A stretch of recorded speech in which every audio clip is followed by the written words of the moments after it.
নারীরা হাতে চুড়ি ও নাকফুল না পড়লে স্বামীর কি কি ক্ষতি হবে, বিষয়টা মা বোনদের জন্য অত্যন্ত গুরুত্বপূর্ণ। অনেক মা বোনেরা জানতে চান, আমার মা বোনেরা জানেই না যে তার কারণেও স্বামীর হায়াত কমে যায় এবং রিজিকে বরকত শূন্য হয়ে যায়। আবার আমাদের সমাজে এরকম অসংখ্য বিভ্রান্তি রয়েছে এবং কুসংস্কার রয়েছে, যার কারণে আমার মা বোনেরা এগুলো থেকে বের হতে পারছে না, স্পষ্ট ঈমান হারার দিকে যাচ্ছে।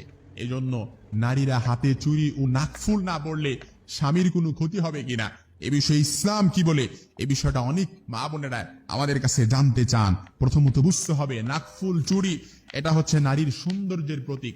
নারীর সৌন্দর্য বৃদ্ধি করে, নারী সৌন্দর্য বৃদ্ধি করবে, অর্নামেন্টস করবে, অলংকার পরবে, সে সাজসজ্জা করবে, এতে ইসলাম কোনো বাধা দেয় না। তবে শর্ত হচ্ছে, শরিয়া কনসেপ্ট হচ্ছে, সে সাজসজ্জা করবে, অর্নামেন্টস করবে শুধুমাত্র তার স্বামীর জন্য।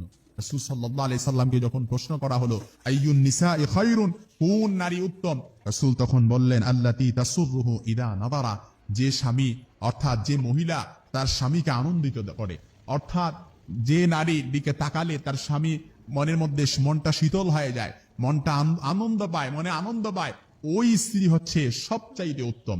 এজন্য আমার মা বোনেরা, আপনি নাকফুল পড়েন কোনো সমস্যা নাই, কিন্তু না পড়লে কোনো ক্ষতি হবে না, হবে কিনা এটা হচ্ছে প্রশ্ন। ইসলাম আপনাকে সাজসজ্জার ব্যাপারে কনসেপ্ট দিয়েছে, আপনি পরচুলা লাগাতে পারবেন না, এটা হারাম।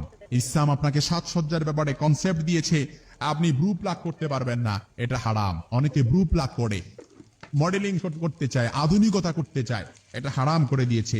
ইসলাম আপনাকে কনসেপ্ট দিয়েছে, আপনি পারফিউম ব্যবহার করতে পারবেন না, এটা ইসলাম হারাম করে দিয়েছে। আল কাসিয়াত, আল আরিয়াত, আল মাইলাত, আল মাহিলাত, আল মুমিলাত, এই সাজসজ্জা ছাড়া আপনি বাকি যে কোনো সাজসজ্জা করতে পারেন, ইসলাম আপনাকে নিষেধ করে না।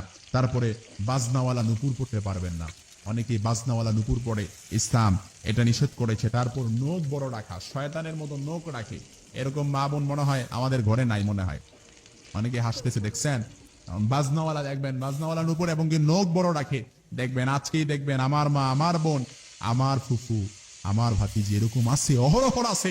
শুনতে খারাপ লাগলেও বিলিভ দ্যাট এটাই সত্য। এজন্য নখ বড়, এটা হচ্ছে শয়তানের চিহ্ন, এটা শয়তানের আলামত। যাদের নখ বড় আছে মনে রাখবেন, এই নখ বড় রাখা এটা হচ্ছে শয়তানের আলামত, এটা হারাম। ইসলাম এটা কনসেপ্ট দিয়ে দিয়েছে, এটা রাখা যাবে না। এগুলোর মধ্যে যে জীবাণু থাকে এগুলা থেকেও তো নাপাকি লেগে থাকতে পারে। আহা, বুঝে না পবিত্রতা কি জিনিস, কোনটার নাম ইসলাম আর কোনটার নাম ইসলাম না, সেটাই বুঝতে চায় না। এজন্য আপনি শরীরে টেটু আঁকতে পারবে না, টেটু অঙ্কন করতে পারবে না, হাতে চুড়ি নাকফুল না পড়লে কোনো সমস্যা নেই, তবে অর্নামেন্টস পরবেন, সাজসজ্জা করবেন, এটা নারীর অলংকার, এটা নারীর সৌন্দর্য বৃদ্ধি করে, নারী তার স্বামীর সামনে নিজেকে রিপ্রেজেন্ট করবে, এটা ইসলাম চায়।